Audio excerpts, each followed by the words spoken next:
All right, what we have here is salt pork.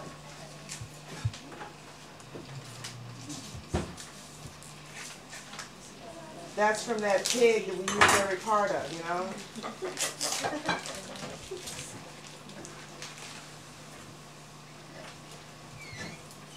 You ever use bacon if you don't have salt pork? You can use bacon if you don't have salt pork. What is salt pork?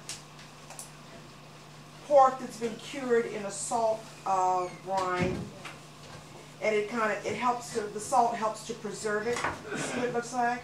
Is it not as fatty? And a lot of times it comes in a solid chunk, but this, they cut it, they sliced it, which kind of makes it easier for you to decide how much you want to use, you know?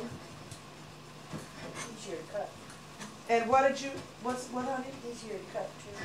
When it's in a solid chunk, I think it's a little bit easier because it doesn't slide around on the cutting board like this is, you know? But the one thing I found that I thought was kind of a neat trip is these baby. Let me tell you, you can just take this and you can just, you know, it doesn't wear out your wrist. Huh? I love it. I love it. I don't know where these has been all my life. I thought it was just for sewing. Is that less fatty than bacon? It doesn't seem to be. Some parts you have to choose because each piece is different, and you know each piece is different. It's got seems to be more marbling in here, but it's not as much as this fat. And all this will cook off, you know. And then when you eat it, it's real nice and chewy. I do like it a lot. And you can limit yourself to the amount. You know, like if the recipe calls for like a half a pound, you don't have to use a half a pound. You can use a whole lot less. Because all you really want is you want just that little flavor. Also, for people who don't want to use it at all, what they can do is just cook the greens or whatever, and then you can get, well, there's that soy stuff that is good for seasoning.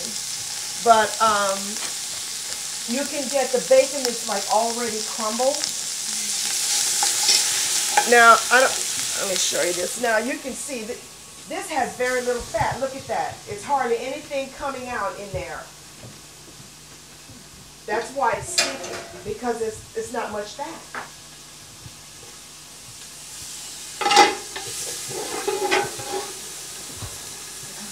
So being that the case, I'll just add some more. I'll put a little fat in there this time, huh? We'll go for the fat. Just so that the bacon doesn't stick, okay? So for this recipe, the amount you gave us, how much do you think we would add as a salt pork? I left that open because that's something you can choose yourself. How much would you add making? I'd probably, for 2 bunches, I'd add maybe about this much. You'll see with 2 bunches, if you got people that like to eat, 2 bunches isn't going to help them much. I mean, it just will not go anywhere. So what I'm going to do, I'm going to put these onions in there, and I'm going to add just a little tiny bit of oil so that the bacon can cook a little bit better, okay? I can stir it a little better.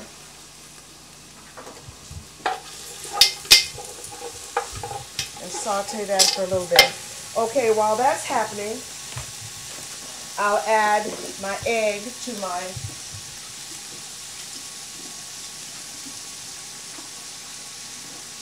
maltone. Also, this can also be used, it can be used for, our next thing is our down-home greens. And I already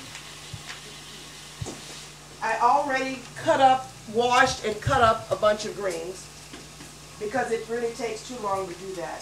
So what I did is I left one bunch undone so I could show you how it's done, okay? Now, these greens, well, these are nice greens too. Some of you have your own greens in your garden. And these seem to grow, they grow better in the wintertime than they do in the summer.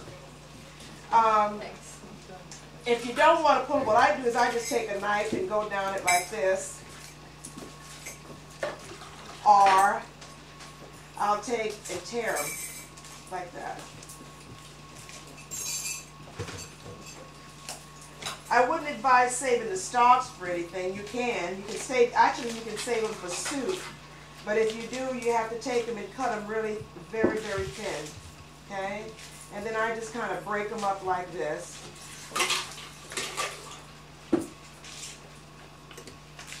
All the collards you get aren't this big. A lot of them don't have the really thick thing. I tried to do something the other day with them.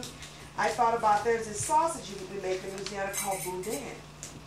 And I thought, oh, this would be good. I'll make the boudin. And being that I don't have like casings for it, I was going to like wrap the boudin in the collard greens and then steam them. So I took and boiled a pot of water, dipped the collard greens in the water until they could get limp enough for me to roll the boudin, and that's a Cajun sausage. And that's another thing that the pig was used for. Every part of him that you know that you can put on the table, you ground that up and put it in the sausage. But what happened was the little veins in here, even though I steamed the heck out of it, they didn't get soft. So when you, but the wrap was absolutely, it was really, really good.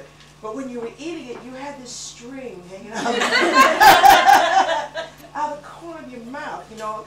And that's not too good, especially if you're trying to impress somebody, you know, or just be cool while you're sitting at the table. You know, you're sitting there and you're chewing, you got this string hanging out of the corner of your mouth. So I went, okay, that's not going to work. So I did it the next time, and I did it with chard. Okay? Now here's the bag that she's going to bring me over that I already did. You have to be really, really careful when you do these, because when I did them at home, they seem to be, I don't know if it's because the weather is being really wet right now, but they do have a lot of dirt on them.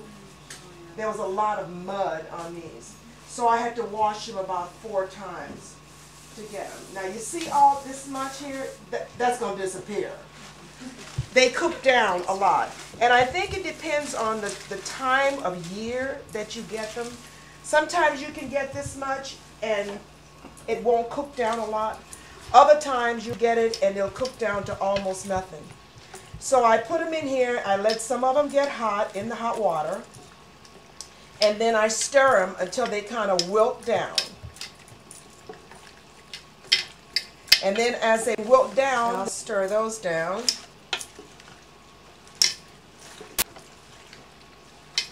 You just keep rolling them over.